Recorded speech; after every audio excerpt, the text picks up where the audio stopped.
नमस्कार आप सभी लोगों को। आइए पाठ संख्या 154 की बात करते हैं और हम पाठ का क्रम पहले बता देते हैं, इसलिए कि जो पाठ को क्रम से देखता होगा, सुनता होगा, उसको जरूर ज्ञान की जो है वृद्धि होती होगी।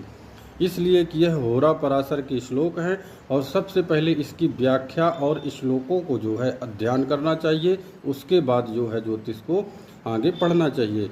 अब इसमें बता रहा है कि द्वादश भाव हर एक पाठ में देखेंगे तो अभी जो है लग्न से लेकर के 12वें भाव तक आपने ये सुना होगा कि अगर इसका स्वामी लग्नेश लग्न में हो, भावेश भाव में हो, ये आप सारी चीज़ें सुनी। लेकिन अब द्वादश में देखिए कि अगर द्वादश में शुभ ग्रह की दृष्टि होगी या अशुभ ग्रह की दृष्टि होगी तो क्या फल करेगा।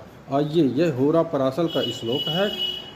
तो इसमें बताया गया है कि व्यय स्थान गति सौम्य।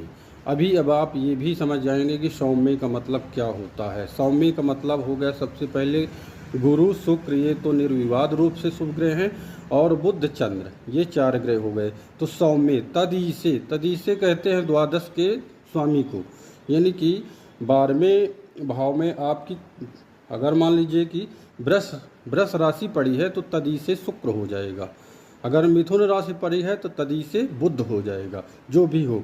अब लिखा हुआ है कि तदी से स्व उच्च राशि गे, अगर व्यय स्थान गति में सौम्य ग्रह हो और उसका स्वामी उच्च राशि में अपने गया होगा, शुभ युक्ते शुभ दृष्टि, और शुभ ग्रहों से युति हो, शुभ ग्रहों से दृष्टि हो, तब कहते हैं दृष्टि मोक्षा स्थानगत संशय, जातक का मोक्ष होता है।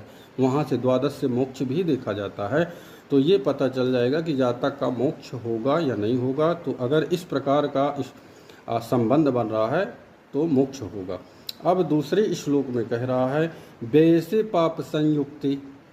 अब द्वादश स्वामी जो होगा तो पाप ग्रहों से युति हो, पाप ग्रहों से दृष्टि हो, और पाप संबंधित पाप ग्रहेण सादृष्टे देश देशांतरगतः, इस प्रकार का जातक विदेश में भ्रमण करके धनार्जन करके सुख प्राप्त करता है। इसको बहुत अच्छा योग नहीं बताया गया। लोग बाग इसको अच्छा समझते हैं कि हमारी विदेश में नौकरी हो जाए, विदेश की यात्रा करें। लेकिन जब आप विदेश जाएंगे तो आपको ये भी पता होना चाहिए कि अपने यहाँ की संस्कृति जो है, माता पिता की सेवा जो है, इससे आप वंचित हो जाएंगे। इसलिए इसको जो है अच्छा नहीं माना गया है। और इस प्रकार का जब आपके कुंडली में योग बने तो आप समझ जाइए कि हमको विदेश में रह कर के सुख प्राप्त करना है। नमस्कार।